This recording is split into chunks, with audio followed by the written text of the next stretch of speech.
The Messenger ﷺ has in fact informed us of several matters that will bring hasra, regret, on the Day of Judgment.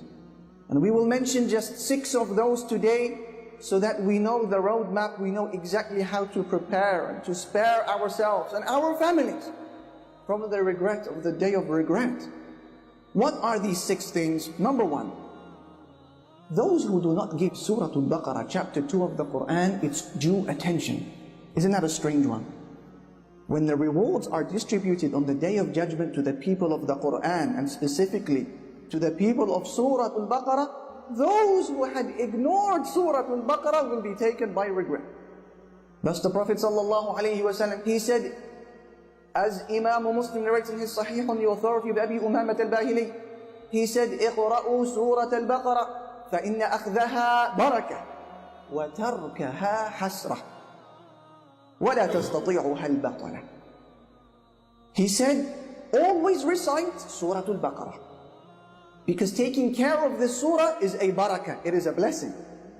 And not doing so will be a regret on the Day of Judgment. And the magicians are not able to overcome it. This is the first source of regret. As for the second source of regret, this is in relation to any gathering, whether with family or friends or online, where the name of Allah Almighty is not mentioned.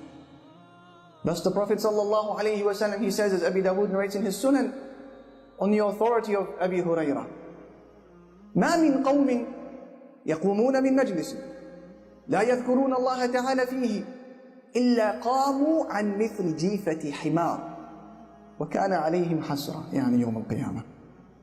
He said, any people who sit in a gathering whereby they do not remember the name of Allah Almighty or mention Him in any way, except that when they leave that gathering, it would have been as if they were sat around the dead body of a donkey. And that gathering will be regret for them on the Day of Judgment. Subhanallah. Any gathering where we sit together and we fail to mention the name of Allah subhanahu wa ta'ala, and to prevent a haram that was taking place in front of us, that gathering will be regret on the Day of Standing. What about number 3? The third cause of regret is with regards to those individuals who aspired for positions of authority. They wanted to be in the limelight. They wanted people to clap for them. They sought after attention and praise. And that is why the Prophet ﷺ, he says, as our mother Aisha narrates, and the hadith in Sahih al-Bukhari, إِنَّكُمْ سَتَحْرِصُونَ عَلَى الْإِمَارَةِ وَإِنَّهَا سَتَكُونُ حَسْرَةً وَنَدَامَةً فَنِعْمَةِ الْمُرْضِعَةِ وَبِئْسَةِ الْفَاطِمَةِ. He said, O Muslims, you will soon start competing over positions of authority. And on the Day of Judgment, that's going to bring with it regret. So how great is breastfeeding? And how difficult is weaning? What is that all about, that last sentence? The Messenger ﷺ is comparing positions of authority and those who always want it with the breastfeeding child, who is always receiving its nutrition and its milk readily available from its mother with no effort from itself. But there has to come a day when that child must be weaned, when that milk has to come to a stop. And similarly, those who aspire for positions of authority and status in the community, despite not being deserving of it and not possessing the credentials, their wealth and their prestige and their honor will have to come to a stop at one point. And that will be on the Day of Judgment, when wealth and prestige will be replaced with regret for aspiring for a position that you are not fit for. As for the fourth cause of regret, this will be with regards to a person who puts forward acts of worship,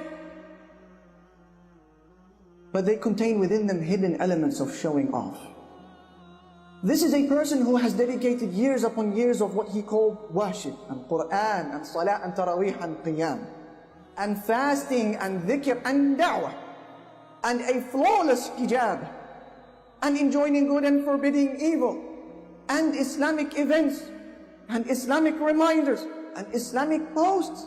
And they see these good deeds in the form of mountains on the Day of Judgment, beautiful mountains, and to his horror they begin to crumble before his very eyes. Can you imagine their regret? That is because those good deeds, although they were huge, but they had holes within them. They were rotten. They had holes of showing off. They had holes of pride, holes of self-admiration, holes of self-promotion. Look at me, what I am doing, what I am up to, where I am found, what I am reciting, where I am praying. Holes of showing off. Thus those deeds come crumbling down on the Day of Judgment, causing regret. As Allah Almighty said, وَبَدَى لَهُمْ مِنَ اللَّهِ مَا لَمْ يَكُونُوا يَحْتَسِبُونَ. They will see there with Allah Almighty that which they did not expect, Allah says. One of the scariest ayat from the Quran, as some of our predecessors, they said.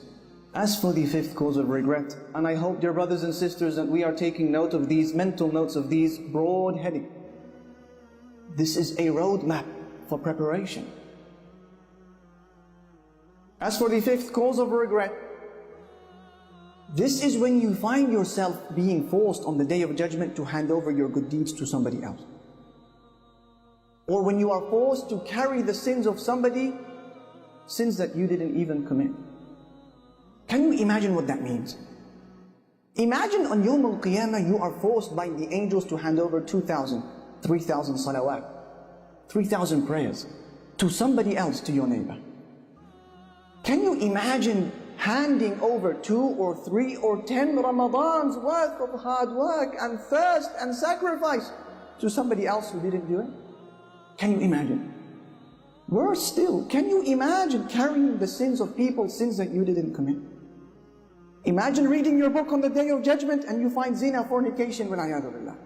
You find adultery, you find alcohol, you find interest, you find pornography, you find sins that you didn't commit. Others have transferred them onto you. And now you have to find an answer before Allah for these sins that you didn't do. How can that situation take place? By oppressing another Muslim. By wronging another individual. Thus the Messenger sallallahu alayhi wasallam says in the famous hadith which Imam al-Bukhari narrates on the authority of Abi Hurairah. من كانت عنده مظلمة لأخيه من عرضه أو من شيء فليتحلله منه اليوم قبل أن لا يكون دينار ولا درهم. إن كان له عمل صالح أخذ منه بقدر مظلمته وإن لم تكن له حسنات أخذ من سيئات صاحبه فطرحت عليه وفي رواية ثم طرح في النار.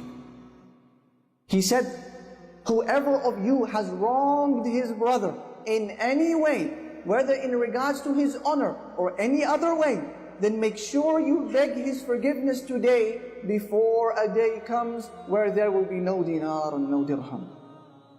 In other words, today we can settle our scores with the pound and the dollar. On Yawm al-Qiyamah, there will be no pound and dollar, dinar and dirham. It will be the exchange of good deeds and the transferring of sins.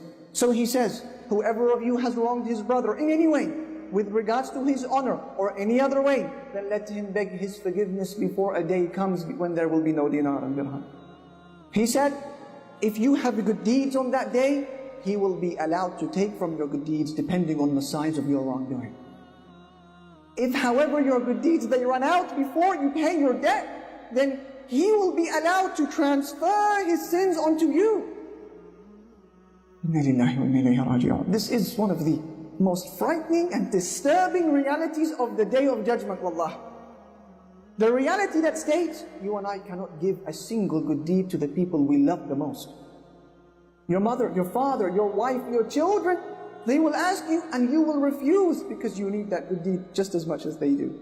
Whilst on the other hand, some people will be forced to give over their good deeds to the people they hate and they despise, because they had backstabbed them, mocked them, conspired against them, plotted against them, failed to pay their wages on time, or any other type of wrongdoing. He said, let him beg his forgiveness today. This is the cause of regret number 5, the oppression or any wrongdoing towards another individual. We know who they are.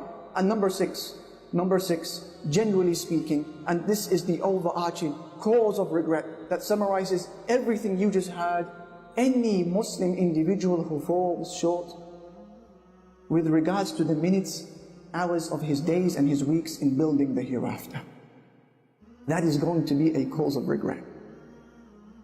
person who was urged week in, week out, every Friday, every reminder to drop the sins, to replace the haram with halal, to remove the intoxicant, to change sin into obedience, to reshuffle the cards, to refocus your attention on Allah and the home of the hereafter, to set a vision in life in preparation for Jannah, and they fail to do so. That will be a major cause for regret, as people will be heard saying on the Day of Judgment, Ya laytani qaddamtu li hayati.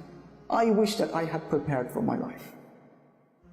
In conclusion, dear brother, dear sister, every individual who turns a blind eye and pretends that the day of regret is not coming is going to be in a major and excruciatingly painful state of regret on the Day of Judgment. What greater regret can there be in life than failing to impress the King, Allah Almighty?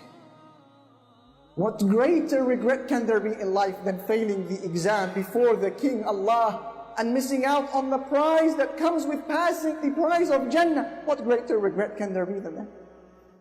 What greater regret can there be in existence than being shown your place in Jannah, and the luxuries, and the weather, and the palaces, and the spouses, but then being transferred to oblivion, to Jahannam instead? What greater regret can there be in life than meeting your friends on the Day of Judgment, those whom you knew today, and they find no words for you and I except, didn't I tell you? Didn't I tell you?